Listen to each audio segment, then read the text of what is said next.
Here's the reading, fifth reading for one and only Ivan. Lucky. I've heard the Jambo story many times.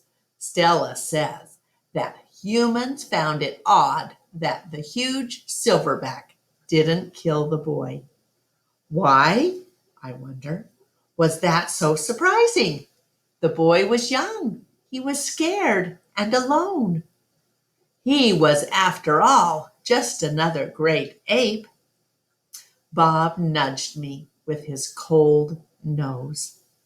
Ivan, he says, why aren't you and Stella in a zoo? I look at Stella. She looks at me.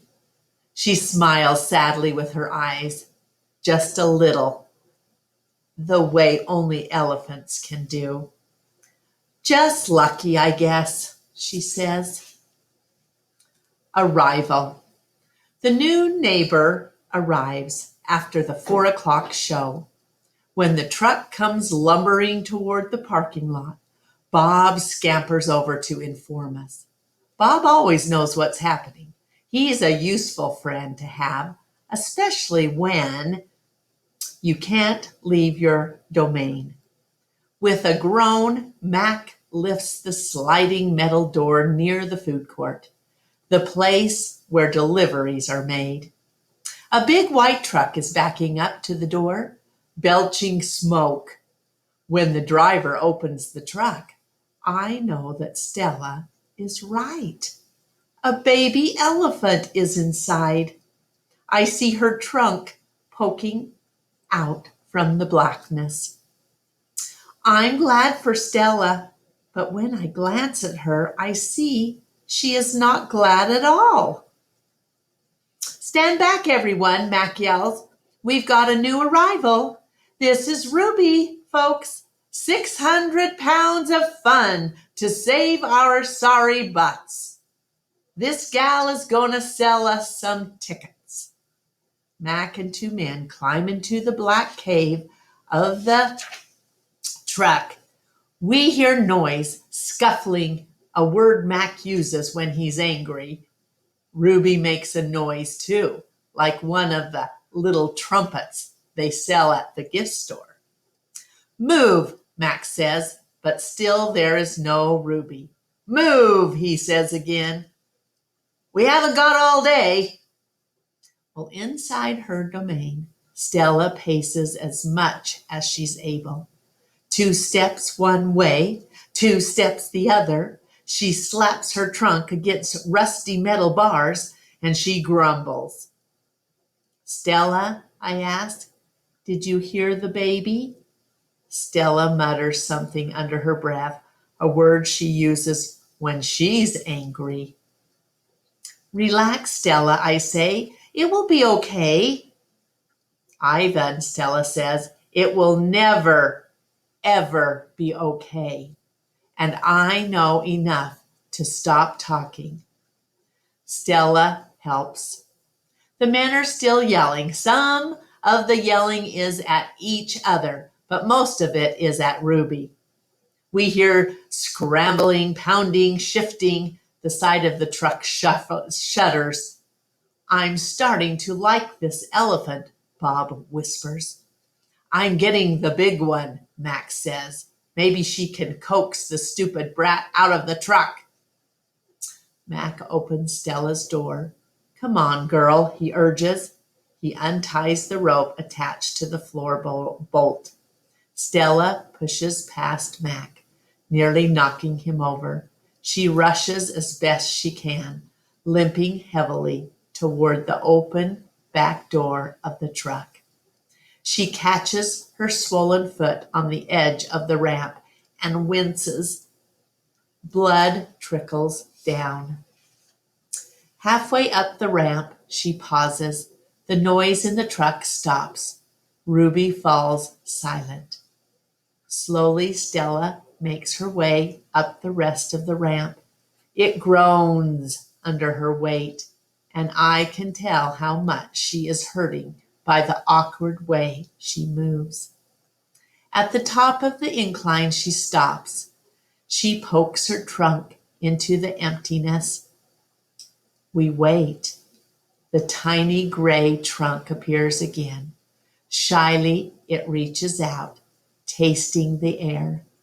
Stella curls her own trunk around the baby's.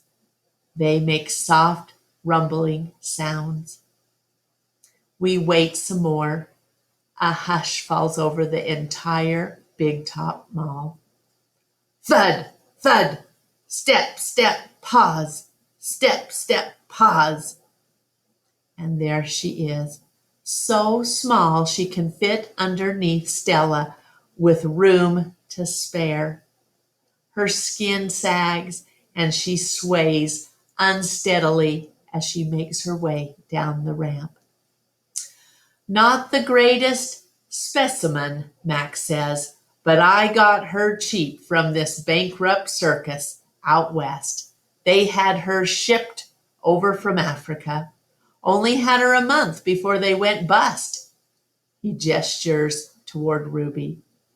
Thing is, people love babies. Baby elephants, baby gorillas. Heck, give me a baby alligator and I could make a killing. Stella ushers Ruby toward her domain. Mac and the two men follow. At Stella's door, Ruby hesitates. Matt gives Ruby a shove, but she doesn't budge. Doggone it! Get a clue, Ruby, he mutters. But Ruby isn't moving, and neither is Stella. Mac grabs a broom. He raises it.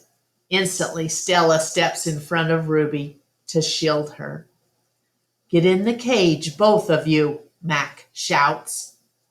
Stella stares at Mac, considering.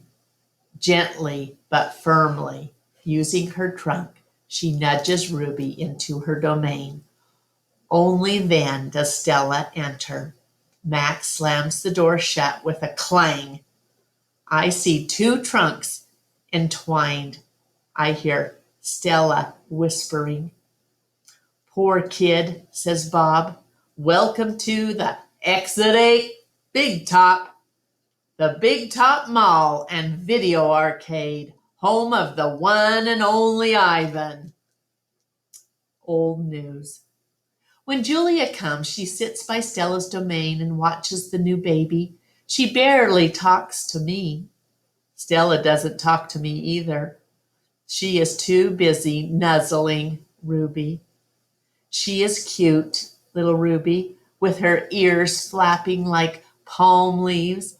But I am handsome and strong. Bob trots a circle around my belly before settling down in just the right spot. Give it up, Ivan, he says. You're old news. Julia gets out a piece of paper and a pencil. I can see that she is drawing Ruby. I move to the corner of my domain to pout. Bob grumbles. He doesn't like it when I disrupt his naps. Homework.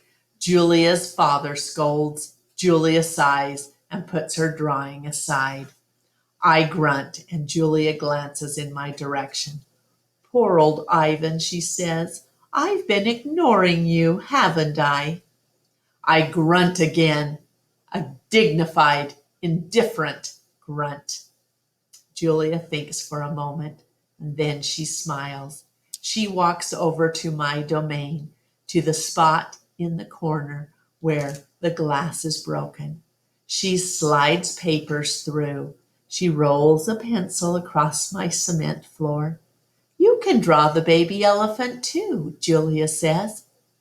I bite the pencil in half with my magnificent teeth, and then I eat some paper. Tricks. Even after Julia and her father leave, I try to keep sulking, but it's no use. Gorillas are not, by nature, pouters. Stella, I call. It's a full moon. Did you see? Sometimes when we are lucky, we catch a glimpse of the moon through the skylight in the food court. I did, Stella says, and she is whispering, and I realize that Ruby must be asleep. Is Ruby all right, I ask? She's too thin, Ivan, Stella says. Poor baby, she was in that truck for days. Mac bought her from a circus the same way he bought me, but she hadn't been there long. She was born in the wild, like us. Will she be okay, I ask? Stella doesn't answer my question. The circus trainers chained her to the floor, Ivan, all 4 feet, 23 hours a day. I puzzle over why this would be a good idea. I always try to give humans the benefit of the doubt. Why would they do that? I finally ask. To break her spirit, Stella says, so she could learn to balance on a pedestal. So she could stand on her hind legs. So a dog could jump on her back while she walked in mindless circles. I hear her tired voice and think of all the tricks Stella has learned. Introductions. When I awake the next morning, I see a little trunk poking out between the bars of Stella's domain. Hello, says a small, clear voice. I'm Ruby, and she waves her trunk. Hello, I say, I'm Ivan. Are you a monkey? Ruby asks. Certainly not. Bob's ears perk up, although his eyes stay closed. He's a gorilla, he says.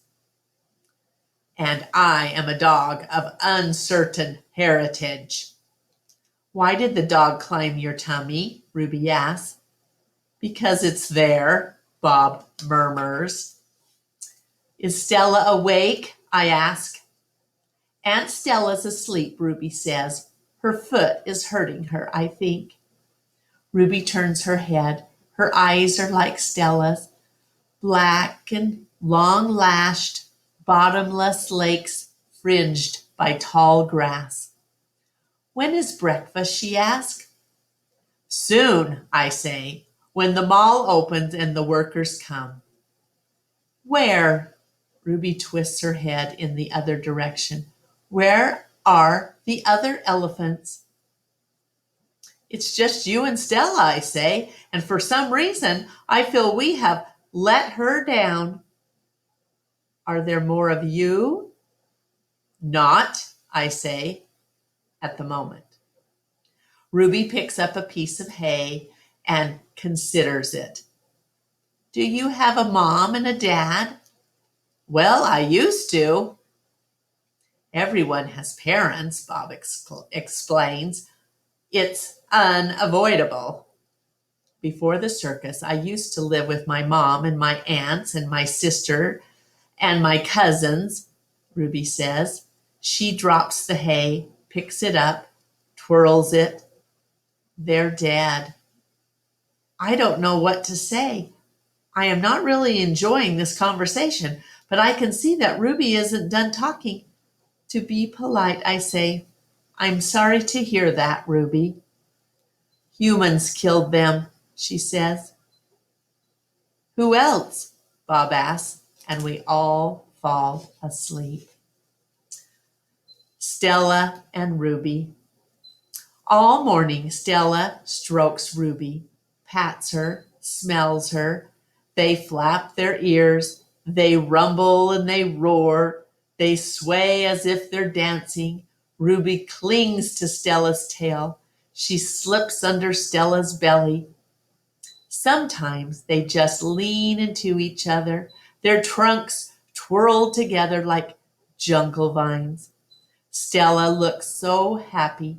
It's more fun to watch than any nature show I've ever seen on TV.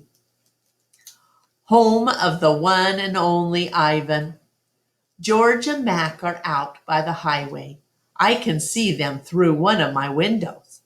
They are next to each other on tall wooden ladders, leaning against the billboard that tells the cars to stop and visit the one and only Ivan, mighty Silverback. George has a bucket and a long-handled broom. Mac has pieces of paper. He slaps one against the billboard. George dips the broom into the bucket. He wets the paper with the liquid from the bucket, and somehow the paper stays in place. They put up many pieces before they are done. When they climb down from the ladders, I see that they've added a picture of a little elephant to the billboard. The elephant has a lopsided smile. She is wearing a red hat, and her tail curls like a pig's. She doesn't look like Ruby. She doesn't even look like an elephant. I've only known Ruby one day, and I could have drawn her better.